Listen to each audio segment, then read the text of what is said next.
নারী পুরুষ সকল শ্রেণী পেশার মানুষ তারা তাদের মধ্যে যে উদ্দীপনা, যে স্বতঃস্ফূর্ততা, যে গণজোয়ার সৃষ্টি হয়েছে এটা অভূতপূর্ব। এবং আমরা দেখেছি গত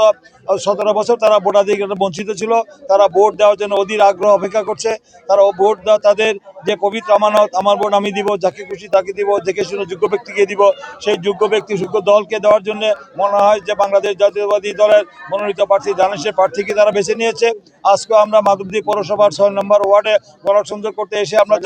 যে 6 নম্বর ওয়ার্ডের যে আমরা অবস্থা দেখতে পেলাম, বিশেষ করে পুরুষ থেকে মহিলারা যেভাবে স্বতঃস্ফূর্ত ঘর থেকে বেরিয়ে আসছে দানেশের প্রার্থীকে একবার দেখার জন্য, তাকে ভোট দেওয়ার জন্য তারা যেভাবে অঙ্গীকার প্রতিশ্রুতি দিচ্ছে, আমরা আশাবাদী আগামী নির্বাচনে আমাদের এই আসন থেকে এবং আসন সহ নরসিংদী